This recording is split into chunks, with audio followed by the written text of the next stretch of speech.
Toy Story, Tuned In. Says one of the books from the Toy Story Storybook Collection.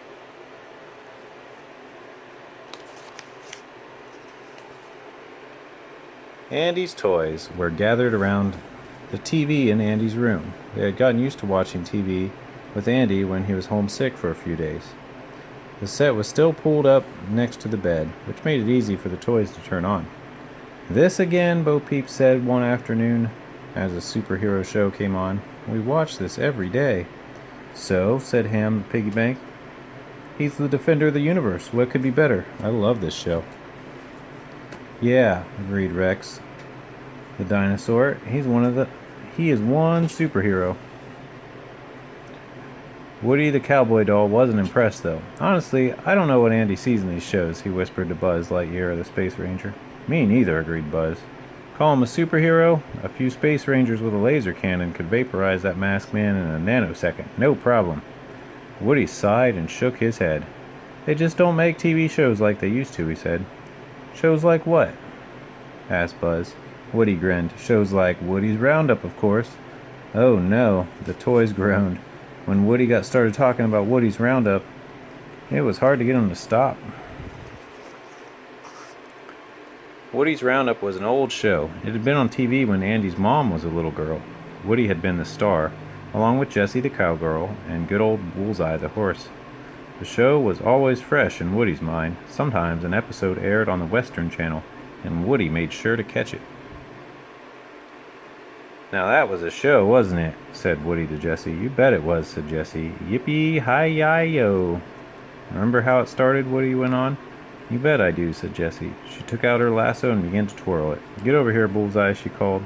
Bullseye quickly galloped over. The three of them smiled and waved to the other toys, pretending they were a captive audience. "Howdy, partners," Woody hollered. "Welcome to Woody's Roundup." He jumped on Bullseye's back. "Yee-haw, giddy up," he cried.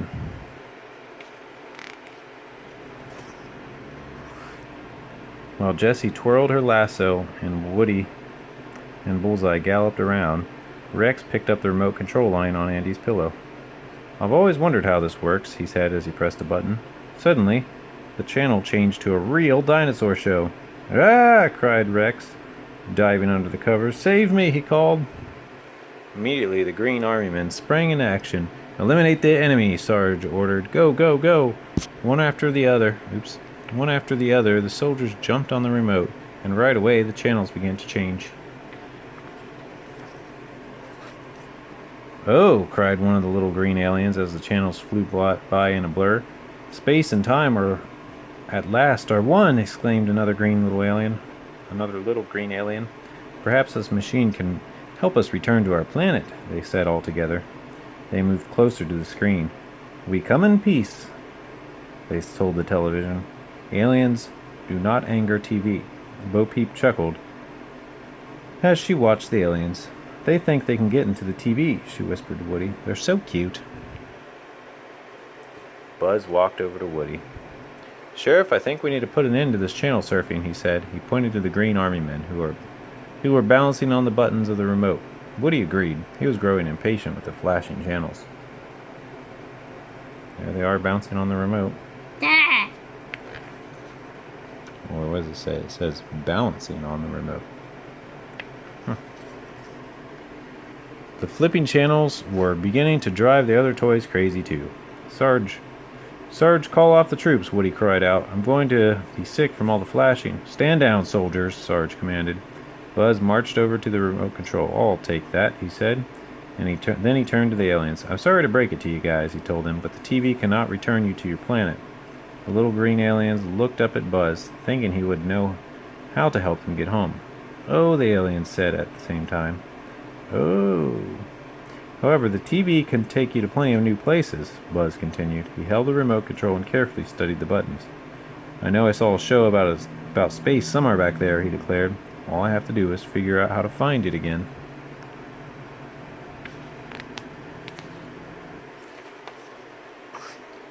"Now," said Buzz, "which button changes the channel?" Bo Peep looked over his shoulder. "I think it's—" she began. Buzz held up his hand. No, don't tell me," he said. "I'm good with buttons. I bet it's this one." He punched a button. But instead of changing a channel, the sound blasted from the TV. The toys all covered their ears. "Ah!" they yelled. Since he couldn't reach his ears to block out the noise, Rex dove under the covers again. "Save me!" he cried. "What did I do?" asked Buzz. He dropped the remote on the bed. Bo Peep carefully reached around him with her staff and gently turned down the volume. Buzz sighed with relief. "Thanks, Bo," he said. "Enough playing around already," Ham said. "Let's turn back to the superheroes before Andy gets back." "But we can watch that show anytime," Slinky Dog complained. "I think we should watch the Animal Channel instead."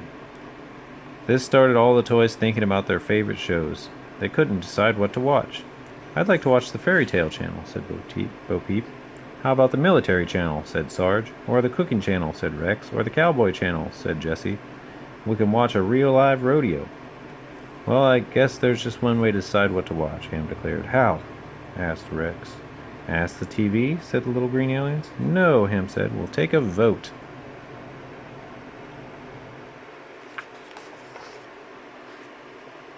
But voting didn't work out as they had planned. "Uh-oh, the vote is split. What do we do now?" asked Rex. "Recount," said Buzz. "Just a minute," Bo Peep said. "We could vote 100 times and the count would be the same. We each want to watch something different, so why don't we watch a little of each channel?" The other toys smiled. "That's a good idea," they said. They watched Superheroes for Ham, who knew the lines so well that he could say them along with the characters. They watched the Animal Channel for Sleeky Dog. They turned to the Military Channel for Sarge and the Green Army Men. They watched the Cooking Channel for Rex. And finally they turned to the Cowboy Channel for Jessie. "Howdy, partner," they suddenly heard Woody say. "Could you keep it down, Woody?" said Ham. "We're trying to watch TV."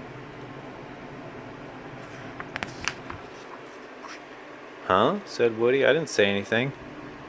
"Well, would you look at that?" said Jessie. "Woody and I are on TV. The Cowboy Channel was showing an episode of Woody's Roundup." "Now there's a show," said Woody. And everyone else had to agree. The end.